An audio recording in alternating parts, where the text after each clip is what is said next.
What up, folks? You made it. It's your favorite comic on the come up, back for season 3 of the Comedy Chatter podcast. If you've been searching for a pod that talks all things comedy from the perspective of a rising comic, as well as kicking with some of the dopest comedians in the business, then this is the podcast for you.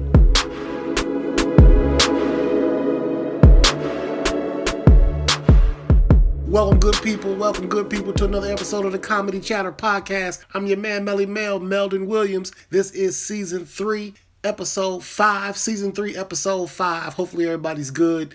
You know what? I'm sure you're good. You want to know why? Because the first thing I want to do is wish everybody a very, very, very happy new year. 2021 is finally here. We've been waiting on you. I'm telling you. Just like that man said in Harlem Nights, said, come on, Six, with your funky ass. We've been waiting on you all night. That's exactly the way I felt about 2020. For real. So it is finally here. Happy New Year to all you good people. Quickly, I'm going to go ahead and do my shout-outs. I got a long interview this time, and I'm going to tell y'all who with in a sec. Shout-outs. My man Roger Feeney, Ann Arbor Comedy Showcase. Y'all already know. I do the same ones every time because these are the people who believe in my vision. David Pittman, my sound and editing guy, the guy that showed me how to hook everything up. Without you, this podcast would not be possible. No BITDS this go around. For those of you who are fans, that's the back in the day sponsor. That's where I choose a business that's gone bankrupt and out of business. And I choose them to be my sponsor because Lord knows I'm not at a point where I can have any sponsors right now. So we have a lot of fun with it. No back in the day sponsor this go around though. Like I said, I got a hell of a show for y'all with a hell of a comedian. So I'm gonna let y'all enjoy one of my little comedy clips real quick too, like I do. I'm telling you, shit, it be burning up down south, boy, shit. You got air conditioning is mandatory down south. Yeah, it's mandatory. But some motherfuckers don't like to use AC, do they? You ever ride in somebody's car and that motherfucker won't turn on the air conditioner? Don't you hear that? You in the passenger seat about to die. You giving them all the hints, you going, oh.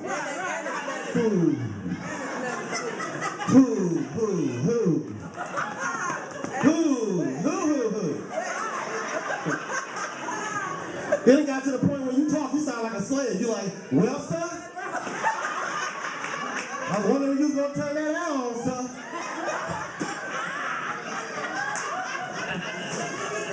I ain't never felt the air conditioning before, but it be mighty fine now, sir. I love that one, man. I love it. I love it. Can't wait to get back on stage. All right. Like I said, without further ado, man, this cat I got this go around, season 3, episode 5, is special because of this reason. Now, I've interviewed, a lot of special comedians. I've interviewed some big comedians. I've interviewed some comedians that aren't so big, some up-and-comers like myself, some people that headline in shows, this, that, and the other. This guy is special to me for one reason. That's because I can actually call him a friend. Me and him kind of climbed together, if you will. Not, me and him going out together and all that. But we would just always just run into each other and say we kind of, started in the same Ann Arbor Comedy Showcase, my home club. And I had the chance to see this guy grow and see his comedy career take off. I'm talking about none other than Ricarlo Flanagan, a.k.a. Father Flanagan, man. He was nice enough to sit down with me, man, and give me a real super dope interview. And if you guys, don't know about Ricarlo, you don't know about you want to find out how he started his climb in comedy, how he used to be an MC before that, he was rapping, and how he's kind of got back into that right now and dropping albums and stuff. If you want to know how he got a chance to work on Shameless, how he got a chance to work on The Neighborhood, The Carmichael Show, The Mick, like all of these great television shows that he's been on. Hey, you guys, sit back, relax, and enjoy this interview with my boy, Mr. Ricarlo Flanagan.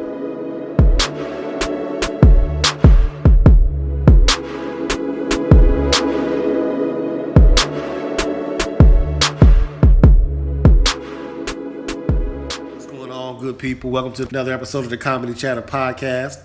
Finally got my dog in the house. Oh, I'm on location. Yeah. LA, And I got my man Ricarlo Flanagan. What's good, bro? What up, though, man? How you? How's everything? Hey, I'm doing perfectly fine, man. Yeah. It's kind of nasty out here in LA today. Every time I come down here, I always want to kind of get out and do something. Everybody always thinks it's going to be hot and shit. Yeah. Hey, and today was not one of them days. No, you at home out here right now, yeah, ain't you? exactly. You feel like you in Michigan right now, don't you? Hey, this is a straight up Michigan day right here. That's how nasty it's been. You done brought the damn weather here. That's what it is. I knew when that big ass storm happened last night, I said, somebody coming from Michigan over here. That's exactly what it is. So what's been up, man? How's everything been? Oh, shoot, man. Coping, huh? Yo, just, day to day in it, dog. Just, surviving in this pandemic, just trying to, we all know we in this transitional period. Yeah. So I was just trying to maintain until we can get back to business. Exactly. Now, how is it down here? Which I know in Atlanta, people laughing at us because shit, them motherfuckers down there, they doing comedy shows, all that. They done took a few people out of it, and they say that's social distance. But how y'all doing it down here? Is everything closed or what? Yeah. Well, Atlanta's a whole nother planet, so we ain't even talk about that. Ain't even really a part of it. Yeah. But out here is the last time I got on stage, which was 2 weeks ago, I was walking to a 7-Eleven and they was doing an open mic in the parking lot. Oh, okay. And I walked over. I was like, "Yo, is this an open mic?" And it's like, "Yeah, sign up right over there." And that's the last time I was able to get on stage. Oh, so they doing like kind of outside stuff. Yeah, that makes sense. Yeah. But it's dead. Otherwise, people doing Zoom shows. I've done 1 or 2 Zoom shows. Now, how was that experience? It's cool. It's it's a little annoying because you got to set up, if you ain't got a stand for your phone, you got to sit there and hold your phone and do comedy at the same time, which is, not the way it was meant to be, Exactly. But, if you can, that's one thing about being an artist. This is definitely not a field where consistency is normal, you know what I'm saying? So True. Adjusting to circumstances is just part of the game, dog. You know what I'm saying? Very true, very true. Now, I'm glad you brought up the last time he was on stage. So that was the last time you were actually on stage with the whole outside thing. But before the pandemic broke, like, what was the last, can you remember, like, the last time you was inside in a building, in a comedy club or whatever? You probably can't remember. Man, that's how long it's been. We talking, it's BC or AD? Because that's how long it feel like. I feel like it's been since...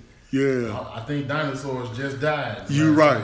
I got on stage. You know what I'm saying? You're right. I was just saying that too. Like it had to be February for me, January or February, and so that's what it's looking like. It's about to be a full damn 365 for me because I ain't get back on until at least after that next year. Yeah, dog, yeah.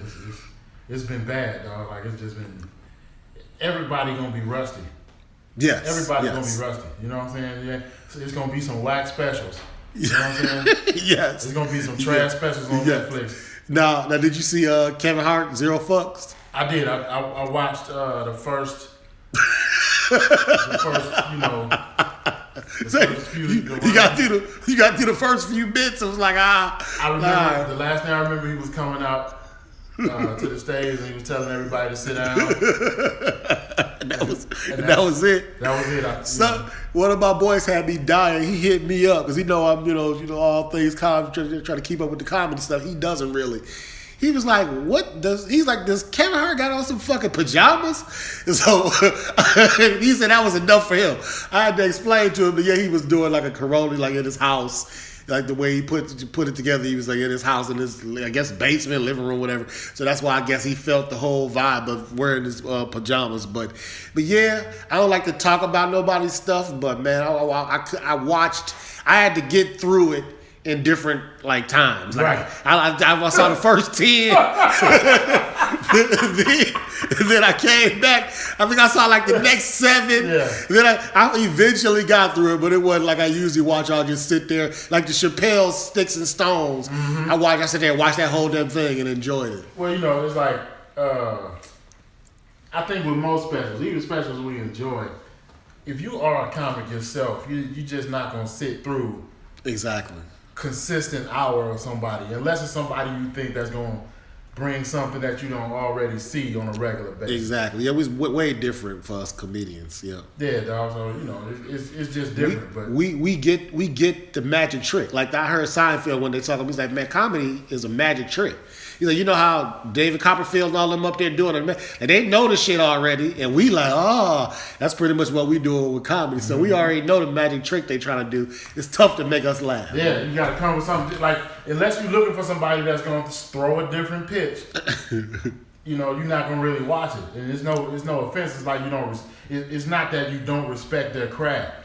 It's just that you just are a part of the craft, and if you at home, if you work at a factory and your job is to put the cans on soda, the tops on soda cans. You know what I'm saying? Like, you ain't gonna be at home watching somebody open up Sprites. Do that all day. You know what I mean? Like, you ain't finna do that, dog. So exactly. That's really what it is at the end of the day. Gotcha. Now, from what I know, like I said, me and you go back to Michigan, but I think I know that you are from Cleveland originally, right? Yes, Cleveland. All right. Tell me about Cleveland. How was it coming up there? Oh man, it was like basically a smaller Detroit. It's like all the all the murder, all the all the robbery, all of that is there. And then you got the great elements. There's great parts of the city you can go. Like in Detroit, you could go to the East Side Market, get you some sausages and shit. Yeah. Get you some fried chicken. Get you some fish. Yeah. In Cleveland, you had Van Aken. You can go on Van Aken. Okay. Get you some fish. You can go. There's all types of Geauga Lake. You can go. It's a bunch of places outside of. It's the metro area of Cleveland. Yeah. You can go to. Yeah. But directly in Cleveland. Yeah. That's where you have to watch out. You might. Well, at least the part I grew up in. I grew up on a street called Dove. Okay. Shout out to Dove. Yeah. Dove Yeah. Street. Shout out to whoever left on Dove. Hopefully, before the year these numbers come out, we're gonna see how many people left. See if it might still stand it up. We're gonna see if it's hopefully that neighborhood. Somebody, it's funny too, is I go back home and I be looking around for people I know. And it's just like, yo, there's only 3 people I know left. Damn. I knew at least 40 people over here. Man. At least, you know what I'm saying? Like, or like it's funny too when you see people as kids. People you grew up with and their kids is out there doing the exact same shit that they was doing. You're like, damn, you done passed that bullshit down. Man, yes, that's true. I guess it's definitely a cycle. It's definitely a cycle. Now, did you have you done any comedy? I wonder how. Because I know you headlining and stuff nowadays. I wonder if you've done any stages in Cleveland. I know they got the Cleveland Improv. Never did the Improv. I did Hilarities. They gave me a Sunday. They let me headline a Sunday night there. I was in Michigan doing Ridley's. So that's what I was getting at. Yeah. That's exactly what I was getting at. So how did that feel? Like being born somewhere and then now you back there headlining like at the comedy. How did that feel? Yo, it was crazy. It was because I saw some people I went to school with. They found out. This chick, Tiffany. Shout out to Tiffany. Shout out. Yeah, she was there. She was like we was real cool in high school. She was always real cool. She showed up to the show. Then some people I used to rap with came. Okay. Yeah, we gonna get into the music thing too. Yeah. They was there. One of the homies I went to school with, actually like elementary school. Damn. He came. His name was Doug. Shout out to him. Right. Yeah, a bunch of people. People hit me up. Hey, I'm gonna come to the show. That didn't show up. So that part always exists. Exactly. That when you headline something, it's about 40 of your friends that's gonna hit you with the, hey man, I'm happy to hear it, dog. Yeah, my bad, I couldn't make it.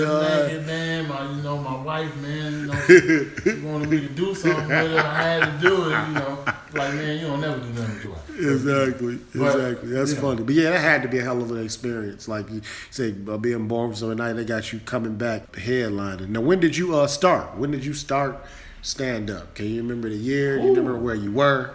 So I want to say I started in 2006. Okay, 2006. It was in Ann Arbor, Michigan. I had moved to Michigan because my dad was stationed in Michigan, and that was the first time I ever lived with my father. Okay. So I moved out there, but I had finished. He wanted me to finish college, so I finished college. And then right when I finished, he was like, hey man, you gotta go. So, where you go?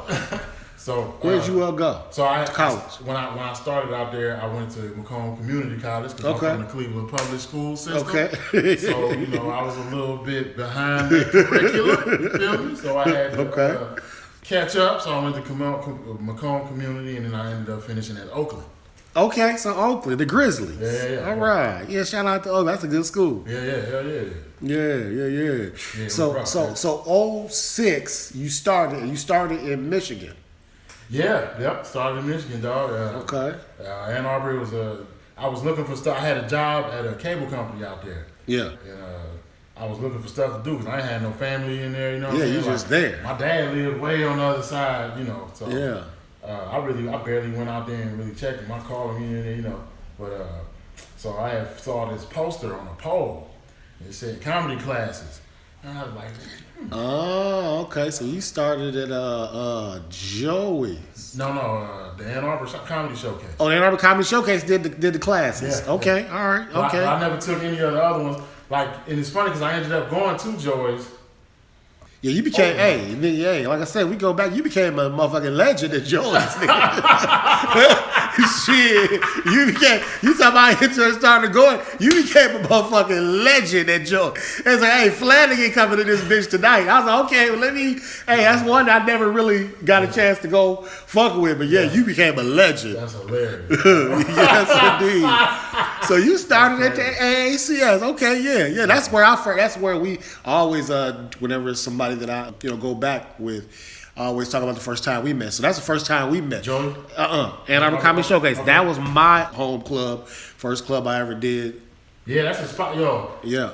And one thing I learned, Ann Arbor is meeting you and Hill. Shout out to Hill. Yeah, Hill Daddy. The Ann Arbor wasn't as white as I thought it was. I thought that was a really white city. Exactly. Everybody too. Then you go to Ipsy. Everybody too. Then you go to Ipsy, which is shit right there. All them white people disappear. Yes. So you go because it was like Washington. I was just about to say that. I was about to say, hey, you go too far down Washington, hey, that should have changed before your very eyes. Ain't no white people over there. If you see some white people over past, like in the Ipsy part of Washington, don't trust them. Hey, that should have changed before your eyes. They down there. They only down there for a couple reasons. Exactly. Exactly. Like you said, don't trust her. You right about that. Yeah. So man. So the Ann Arbor Comedy Showcase, man, is special to me. Like I said, it was my home club. I started in December of 07, and that's where I just started running. Like, I came there just like winging a prayer. Like, hey, man, like, what, this is a comedy club? Like, really? I didn't even know this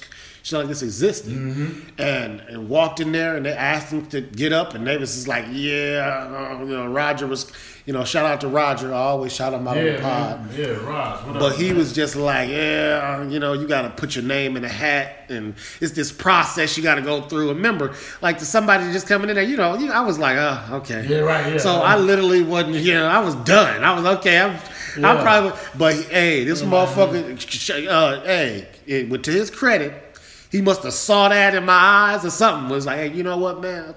I'll get you up tonight. Wow. And I was like, okay. Wow. And I went back to my table. I brought one of my good friends with me and said, hey, man, he said he gonna get me up tonight. Yeah. So now the funny part is like, the funny part when you come, like you was planning on it, but now it's like, oh, shit, wait a minute. Now you gotta do this shit. Now I really gonna have to do this shit. How many jokes did you have? Did you have some jokes? Dude, I had 4, it's funny you ask. I had 4 jokes. Yeah.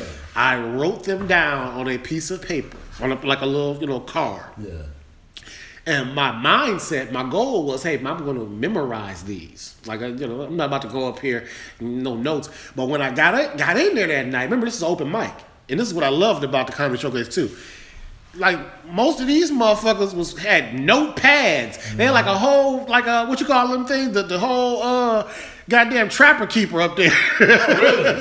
Yeah, sitting up there. That's the first thing I noticed. Oh shit, they got their notes. I told my boy they got their notes, and people was just kind of. Some people would read, some people wouldn't. Yeah.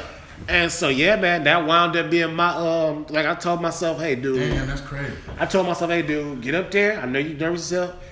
Start without it. You know what I'm saying? Just do your joke. And if that sweat start coming and your ass getting up, pull it out. That's exactly what happened, Ricardo. Mm-hmm. I was like, hey, shit. You knew yourself. Hey, dog. You knew yourself. That's exactly. The first 2 didn't go too well. And so I can remember this is the first laugh I ever got, because the first two was like, I don't know. The first laugh I ever got was I looked around and I looked at my boy. Yeah. I was like, well, shit, everybody else been using their goddamn pads too, so I'm gonna pull my shit out. That was all I said. The play go crazy. Oh, that was funny. Then my last two, I was like, all right, I'm gonna holler at y'all. But like I tell people, like the first one don't gotta be that good. It only has to make you go do the second one. Yeah. And that's what the first one did. I was like, that a little bit, it made me want to go back up and do the second one. So the comedy showcase was it, man. Yeah, but that's the science of it, because it's like, you out there basically trying to pull shit from people who have no intentions of giving it to you. Yes. You know what I'm saying? You trying to pull.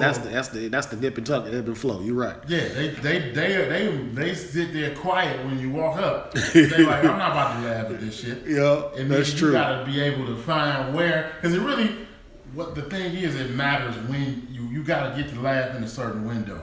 Yeah. You know what I'm saying? Timing. That's what they call it, right? There's a window that, that laugh better come. Timing, boy. You know what I'm saying? So yes, indeed. It's like, that's rough, dog. That's a lot of pressure. Yes, indeed. So, the pressure you under, you was under tremendous pressure. You put yourself under pressure. You brought your friend. Yes. You found a way up, by the way. Brought my friend, found a way up. Like I told you, when that motherfucker said, "Hey, I'm gonna get you up," I was like, "Ooh, shit just changed." Shit just changed.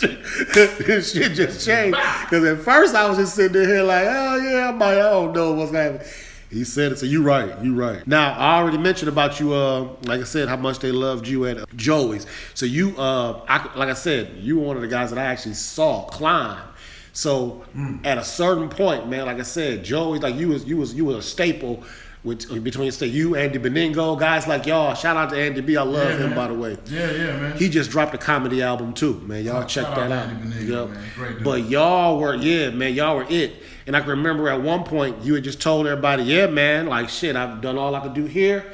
And I'm taking I'm taking my talents to South. You was like, I'm taking my talents to LA. I was like, holy shit, they did this big send off for you at Joey's or Ann Arbor. Which one was it? That was at Joey's. That was okay. A roast. They had a roast. Yep, it did a big send off for you, and man, you moved up to LA. How was the move to LA? And how has it been, like the whole comedy community and everything out here? Like, how is it? Like, if you could talk about that in any way. Let's see. So the move was actually a wild move, because I had to really I had to move. I felt I was in a place in my life where I felt I had to do something. Yeah. So I didn't really get a chance to stack up the money that I wanted to stack up. Yeah. So, but I had to I got lucky. I got 2 gigs on the way out here. Oh, okay. So I had got 2, and that took care of the gas money. You know what I mean? So. So you literally was what they call it, grind, like hoboing on one of them movies. They was like, hey, you can make your money on the way down. Yeah, I'm well aware of the street economy. There's a street economy. Y'all better be aware of that. Yeah. But yeah. So I had to hustle just to try to get here, and I didn't really know. I didn't have anything set other than I knew another comedian, Michael Malone. Shout out to him and his girlfriend. They had a spot on Hollywood Boulevard on Cherokee. Oh, okay. And they was gonna let me crash for 2 weeks. Yeah. So I came here and I had 2 weeks to get my shit in order. Mm-hmm. Fortunately for me, I had been working in call centers the whole time. I was doing comedy. Yeah. So I had that background, that experience.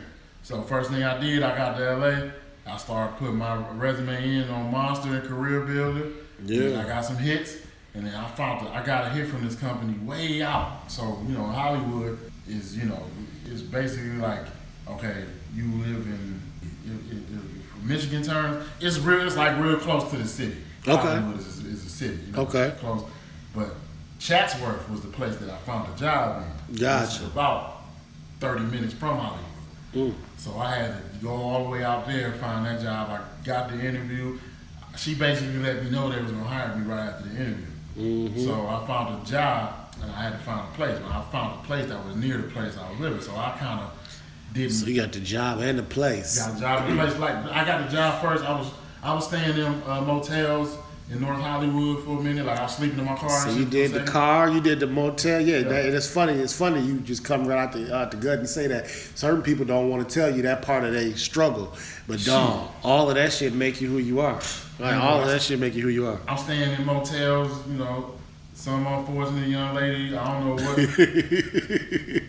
you know, I don't know what it was, who she was, what they was over there doing, but all I ever would hear is either her, you know, having sex or her fighting.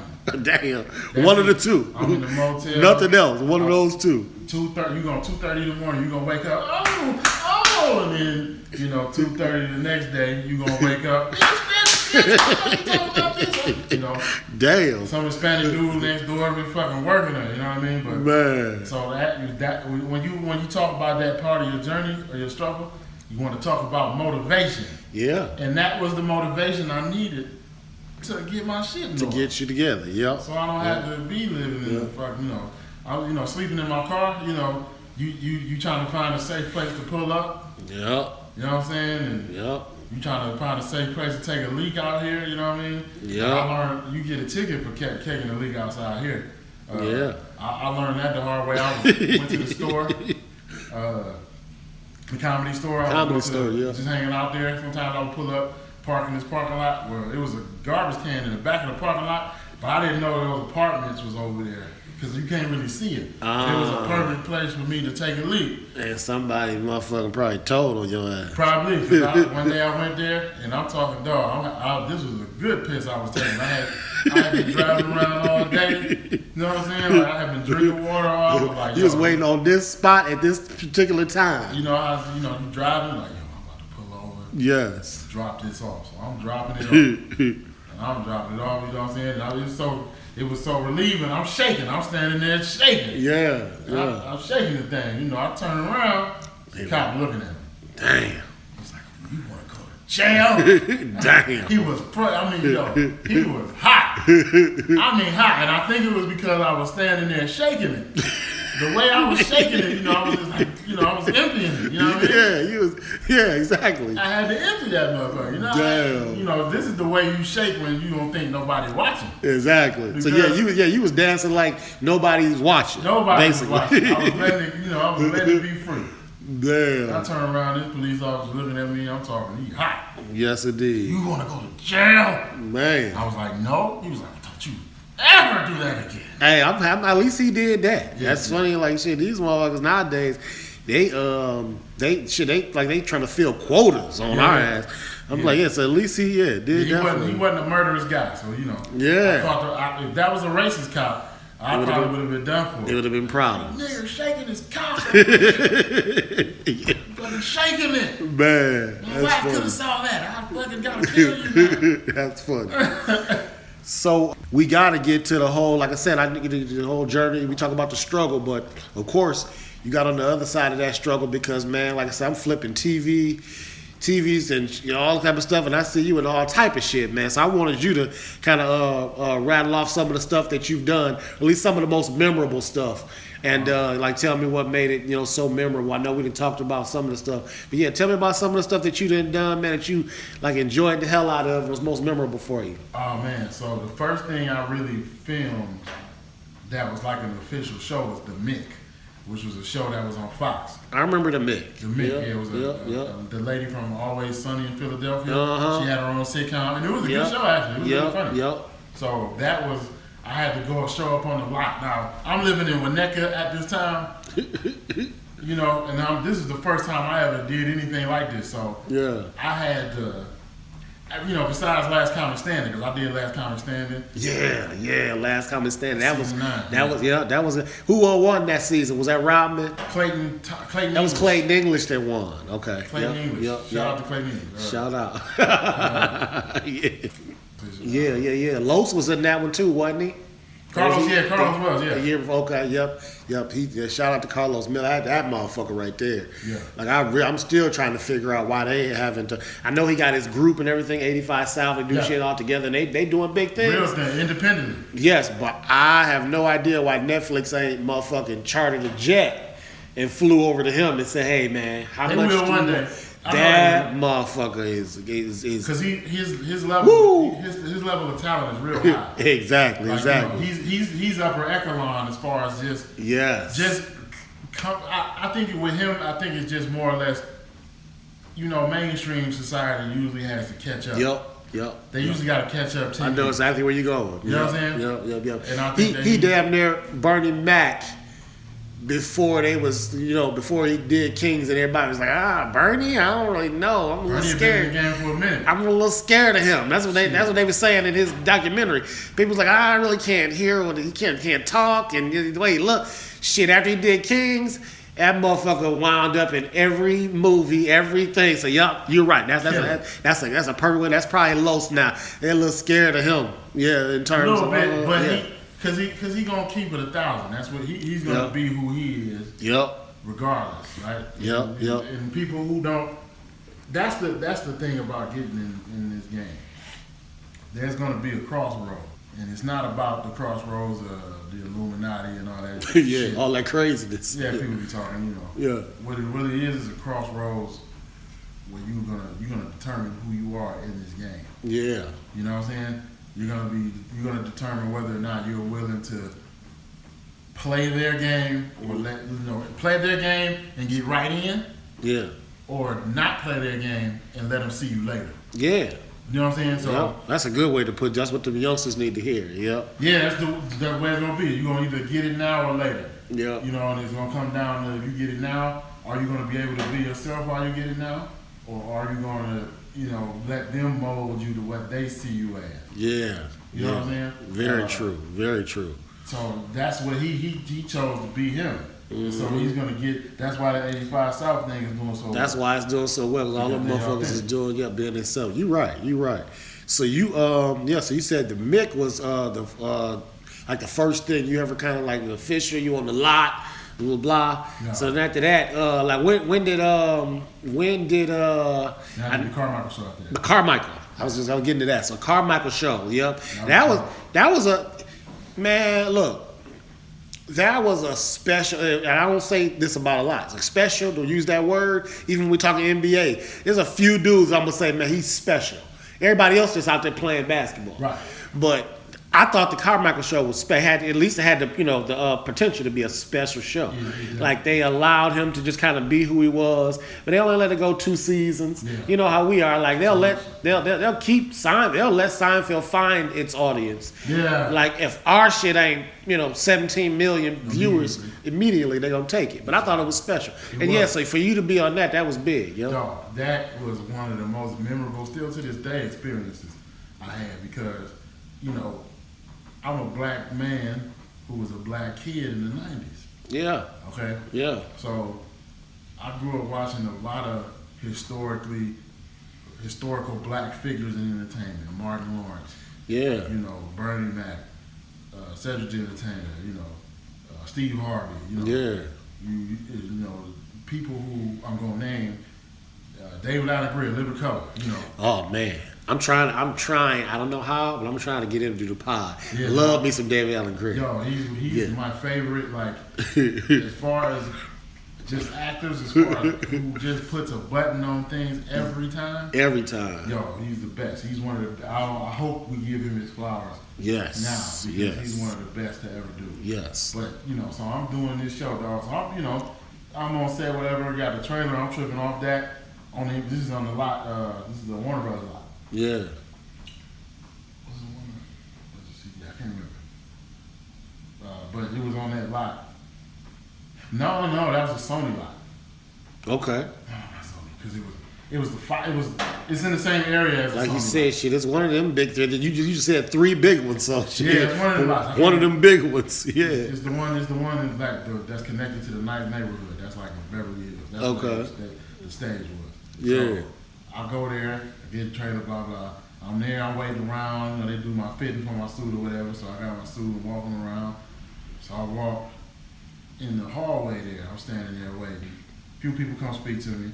Then I see Tiffany Haddish and Amber, I forget the... Yeah, his girlfriend. They were standing there, I was like, oh shit, yo, Tiffany, because I had met Tiffany Yep. in Michigan before. Ann Arbor Comedy Showcase. Yep. So, but I ain't, say nothing to her because I knew they Yeah, were yeah. getting ready for the show. Yeah. So they had we had rehearsals in makeup. So we rehearsing the show while they getting made up and stuff. So I go up in there to let the barber see me, blah blah. Tiffany in there with 4 of her girls that's on her makeup team. Right, she got this one. Oh my gosh, she was so God. thick. I can only imagine. Yeah, She I can was only imagine. Thick. Oh man, she had her. I can only imagine. One thing with me, I always try to keep my composure and shit, so I don't be trying to say nothing. Yeah. Like, trying to just be loose and relaxed, because it's a professional environment. Yeah, you gotta be professional. Yeah. And they always watching too. Always watching you. Mm-hmm. You a guest there, so Yep. your reputation is going to precede itself. Exactly. So I'm on my best behavior while I'm in the room with. So Tiffany was sitting right there. When I sit down, David Allegretti is sitting right here, dog. Yeah, I'm you nervous, blown dog. away. Yeah, I you can't blown. even lie, I'm like, Hey, whoa. that's mind blown shit. Just them two. Yo, Yeah. I'm a kid from Cleveland, Ohio, dog. I used to have a nightstand. I used to have a small nightstand with a black and white TV that I had pliers on the Yeah, channel turner. exactly. But I knew it was 3, 5, and 8. You know what I'm saying? Yeah. And 19 was Fox. And that was where I was watching in living color. That's where he's watching all that stuff. David yeah. Allen Greer. I'm not saying shit. I'm just sitting there. I ain't saying shit, dog. Yup. There's some lady there that's the script supervisor. She like looking at me, and I don't know if they expecting me to speak, but I'm not gonna speak because I'm just like, whoa, Yeah. like David Allen Greer. Like, I'm like, how the hell did I, little snotty nosed kid, Yeah. get here? Yeah. So I look to my left, little Rail sitting right there. Lil Rel was on. Man, this show, dog. Lil If you Rel. look back at this cast now, like with Tiffany, Lil Rel, holy goodness, girl, yeah. Dog, Yeah. Little Rail. Now look up to my right again. Loretta Devine. Loretta Devine, man. She told me, say, hey baby, how you doing? Welcome. She was exactly herself. Like on Sweet as the a movies, yeah. Can of evaporated milk. Yes, indeed. Sweet. Oh man, Nice lady. I love her. Tiffany sitting over there. Yeah, the other barber, Gerard sitting over there. Yeah. I'm like, yo, I can't. Like I'm believe here. this. Yeah. That, like you said, that had to be one of the most memorable right Like, there. as soon as I get to Hollywood, not as soon as I get here, but as soon as I start really moving. Yeah. 'Cause I have been putting the work in, going to open mics and whatever. Yeah. Finally got a representation. Here I am, black excellence, right off the top. Yes, indeed. I'm like, wow. So I saw it, and I also learned how sitcoms work, Because a lot of times people think it's just, you're going to go act or whatever, but it's nothing like that, though. This is a business, so. Yeah. know. You was like, you had to be involved in the table reads and all that. Yeah, Y'all that's just sitting why I was around. there. We would do the table Yeah. reads. I'll tell you a story about that. So Yeah. we doing the table reads, and I wasn't reading my part fully. Like, I was just kind of phoning it in because I thought it was just a rehearsal go through. So I Remember, you started- knew too. You knew yeah. this. Don't even, Yeah. second acting job. Yeah. So I'm going through my read. I'm just saying it. I ain't really acting or nothing. Yeah. Lil Rail sitting over here on the side of me. Lil Rail starts yarning, dog, loud, audibly.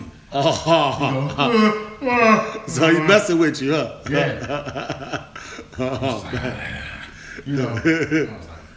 oh shit, it's blah. So I did it again. I did it the real way. But the old girl was laughing at me. The script supervisor was laughing. Yeah. And I was like, oh, so that was my lesson in Yeah. Hollywood. Yeah. Bring it to go So hard, go home. he was damn near giving you the Jamie Foxx, Doug Williams roast. Yeah. The mother was talking about that was his conscience when he was up there. Hey, like you said, learning the ropes. I heard Doug was like mad about that. And so he like tried to go confront Jay, and Jamie was like, man, dog, like you new, you're showing you, like that's what it said. You a new dude. I'm fucking with you. There ain't no reason to be. They did it to me. Yeah. I mean, you can't take it personal. Thank you. Because I told my pops about it, and my pops was like, he wasn't happy about it. But You should have went over there and busted me. yeah, that's exactly how my pops was. You're like, nah. No, dog, you gotta realize what he was doing. He was Exactly. doing the game, you know what I'm saying? Exactly. Lil Real is cool, dog. Yeah, he seems like good people as well. From the Shy, so Yeah. like I said, we usually get those Midwest, like I said, people from the Midwest and all that, I tend to kind of vibe with them anyway, because we all kind of came up the same way. Yeah. What about Shameless? Man, when I was turning that and saw that, this is the final season of it right now. Yeah. But when I saw you on that, I was like, oh, this motherfucker. I think that was probably the most, like, motherfuckers, like, start treating you like, hey, I saw your comments and oh shit, Flanagan. Because they was just like, okay, he was on a car back. When you got up there with William H. Macy on that shit, they was like, oh shit now, bro. You down there, hey, congratulations, you down there getting it now. So tell me about Shameless. Yeah, that was crazy. That was like a level up. That was because I was fortunate once again to get, my manager had became my agent. He just got hired at the agency. So that was one of the third auditions he had got me. Because I had got the Mick when he had moved in there. So they kind of, they was like, oh, he booked it, so I got a chance. So that was an audition that I didn't have a car when I did that. Yeah. Because I lost my car. They took it from me at the airport. They put it in the impound. Oh, shit. So, this is the real grind. This is the, this is the universe gonna smack you up. Yeah. So I had that audition. I'm practicing. I'm riding the bus all the way over to the lot to go do the audition. It ain't no hoe out here on the bus either, by the way. I just wanted to make sure I put that in. Yeah. It ain't Ann Arbor, and it ain't all in the bus in L.A. I got on this mother one day down, dog. You on there all day just to go around the corner. Facts. That's facts. This is a big place. Yes, indeed. Because it's really Mexico. You know what I'm saying? So, I mean, like, everything is expanded. There's a lot more space than they had planned on having. Indeed. So everything is so spread out, dog. So, so a minimum 2 hours on the bus. Yeah. But that was enough time for me to read my part. So I get there. I made sure I was early because I didn't know where to really go, really. And I get in this trailer, dog. I remember it was crazy because I saw this is when I learned that, people think they're unique. And it's like, no, you're not unique. Because I saw 3 or 4 of the same types of people in every section sitting in there. Oh, okay. So like audition? Yeah, in the audition. So they were auditioning a part for like a real pretty girl, right? So it's like real pretty girls sitting like there. 10 of the prettiest women you see in that week. Yeah. They, bodies, everything. Damn. Made up, you know what I mean? Yeah. Then they was looking for a tall black woman, right? Yeah. Tall, dark-skinned black woman. It was 10 of them. 10 tall, dark-skinned black women. That was my section. Yeah. That's where I was looking. Like, that's where I'm going to be at. My glasses down. What's going on, girl? What you doing? Yeah. Then, also the dude woman section, I was looking over there, but you don't talk to me. Yeah. You gotta have an appointment. Then it was they had a part for a big muscular white dude, so it was 12 big ass Thor looking white dudes in there. Yeah. Then they had a part for me at that time. It was a lot bigger at that time. So big, tall, fat, black motherfucker. You know what I'm saying? So it was a whole bunch of 12 niggas look like me sitting over there. That's interesting. That's interesting. Audition, especially out here in LA. That's interesting. It's 12. It's 12 big, lovable black guys. Yeah. All you motherfuckers sitting there looking at each other, looking like teddy bears. Looking at each other like tall black women and the pretty women looking over there like they need some comfort. That's funny. They was going through whatever they was going through. They was like, this is an opportunity to give the comfort we need. Exactly. But they couldn't, they couldn't get it at that moment. But and then so we all sitting in that trailer, dog, and I remember just like looking around, going, damn, this shit is crazy, dog. Like, cause this is like when production was rolling and it was like no interruption. So this is this is a chill that showed us on the air for. That was season 8. I was auditioning. Mm-hmm. So this is, this show had so much tenure, dog. This is like the room's tense, dog. I'm talking like you walk in there, it's quiet. Mm-hmm. You know what I'm saying? People trying to get this. People trying to get this. Yeah. People, it's people who veterans in there and they ain't tripping. They just in there, shooting shit with each other. They already know their lines. Yeah. But new motherfucker like me, I'm just sitting in there looking around, looking on my lines. I look up, interact with a couple people, and I look right back down on my line. Yeah. So when I finally get called and I go up in there, in the room, it was a comfortable room. It was like 3 dudes on one side and one lady that was reading to me. So we was going back and forth, and like probably about 5 minutes before I got in there, I was like, yo, I'm done looking at this dialogue. I know it or I don't, right? And so when I got in there, I got real comfortable with the dialogue. I finally because when she was feeding it to me, it was slow enough for me to kind of gather my thoughts. Yeah. So I remembered the part, so I just kind of got comfortable. And I just said my lines. And when I went out of there, I felt good, even though I didn't know what the outcome was going to be. Yeah. I was just like, you know. Well, that's always a plus. Yeah, to at least feel good, as opposed to when, oh fuck, I just. Yeah. Which now I've got some parts where I felt like that, but I still got the part. You know what I'm saying? So, you know, you really just never know. Your whole job as an artist is to perform. Yeah, let them do everything else. The whole picking and all that shit, like you said, that's a good way to put it too. Like I just do I perform. You know what I'm saying? Let them worry about all the rest of the shit. If I don't get this one, I go perform again. Yeah, exactly. Yeah, I got it. Swing, you know, I'm a batter. I swing at pitches. Exactly. I hit it. If I don't, I get up on the plate again. You know what I mean? Man, yeah, that had to be it, man. Like I said, that was one of the biggest things reasons why I wanted to, like I said, on top of the fact of us being just good friends, just interviewing you and ask you about some of the, like I haven't done the LA thing, man. I'm actually scared to do it, but you done been out here for years at this point, man. And so, like I said, you done some huge stuff, man. So, like I said, I just want you to keep that shit, like we just said. Hey, keep swinging. Yeah, keep swinging at that. That's exactly what happens. That's exactly how we get on the other side of stuff. Now, you do music as well, and from what you used to tell me was that you kind of started like kind of back in the day, maybe even before you was doing comedy. Absolutely. Like you was rapping. You know what I'm saying? Yeah. And so now that's kind of culminated to where you you just dropped an album recently, right? I'm proud, yeah. Tell us about that. That actually, so I was rapping, you know, I was a kid, man. I was in a group that we had a record deal on the table, but one of the members didn't sign. Oh, shit. So you had the deal and everything. Yeah, but he didn't sign for whatever reason. So that kind of set everybody on it. You know, we all kind of separated after that. Damn. Y'all was done with his. Yeah. I still don't mess with him, man. I had started kind of, because we was friends before that. Yeah. So I had started trying to talk to him again. Yeah. I actually bought some beats from him. Okay. But then I started thinking about some of the stuff he did, which I ain't gonna get into. Yeah.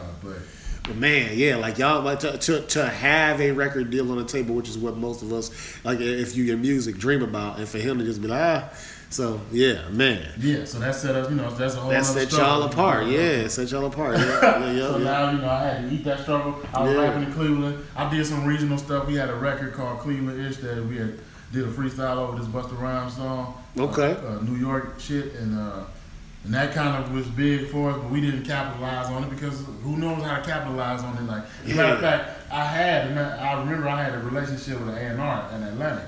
I used to call her every day.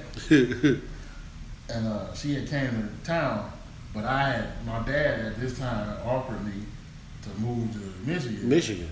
And I was like, man, I could have finished school. I think I could fall back on the rap, but it would just be better for me to. I need to do something substantial, Yeah. And that was the time for me to get healthy because I had some health issues. Yeah, okay.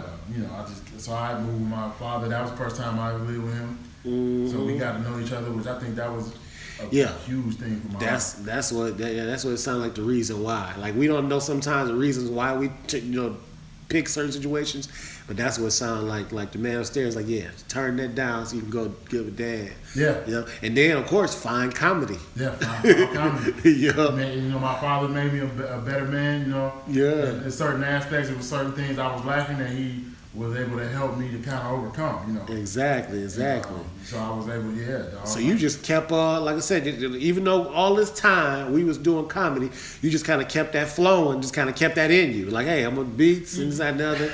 To the point where now, like, you could drop an album. Like, so I'm like, hey, he been getting it in. Yeah. So you was, it's crazy because I hadn't really done anything, but then really close. He was like my big brother. His name was Andre Martin, and he passed away. He was only 52.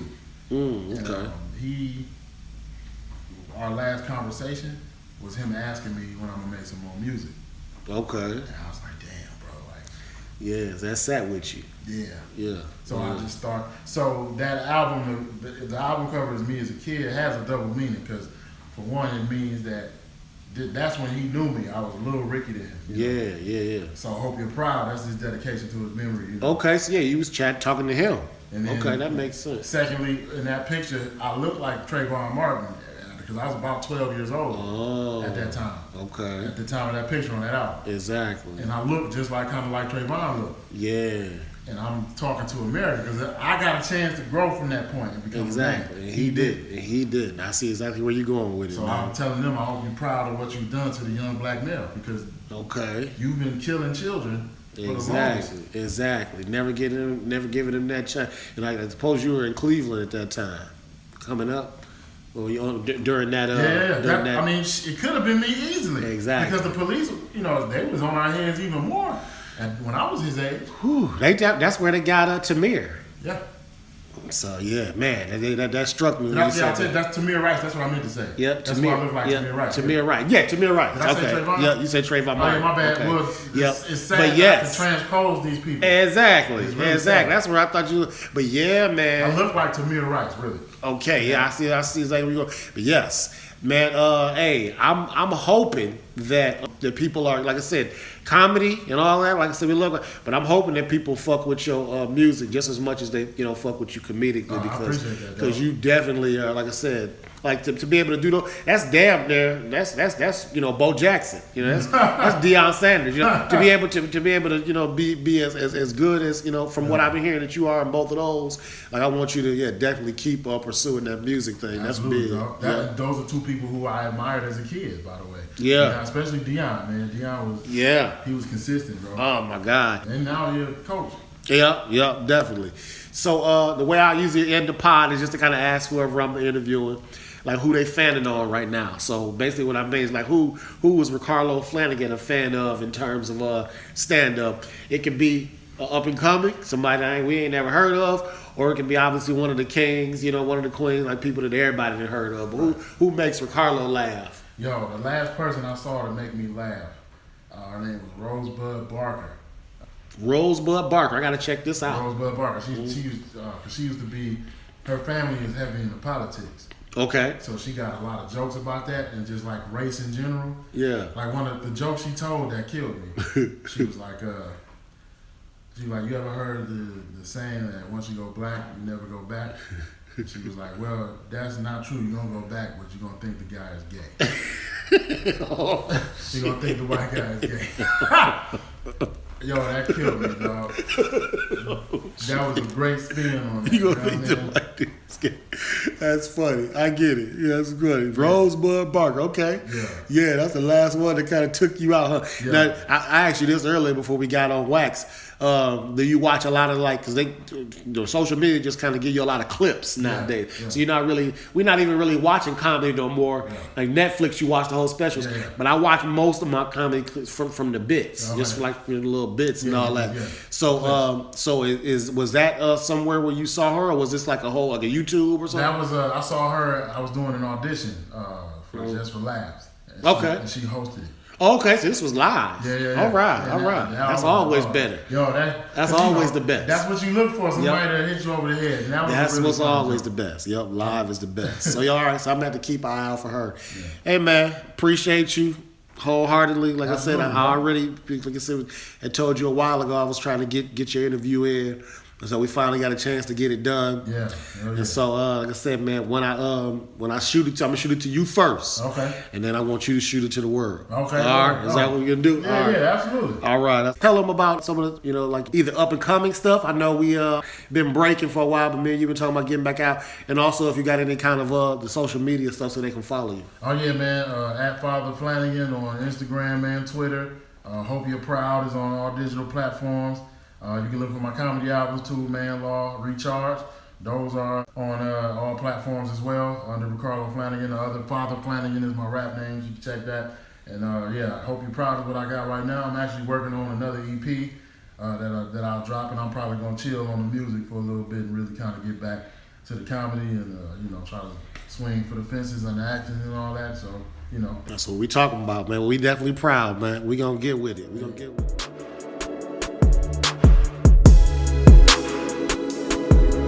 Yo, thanks so much for checking out the pod. Very special thanks to my guest this go round, Mr. Ricarlo Flanagan. Feel free to keep up with Ricarlo on his Facebook, his Twitter, his Instagram, and other social media outlets for future show and date information as well as other projects. Stay tuned for another episode of the Comedy Chatter Podcast where you'll have a super dope comedian and of course me, Meldon Williams. Y'all be good to yourselves and please be good to each other. Happy New Year. Take care.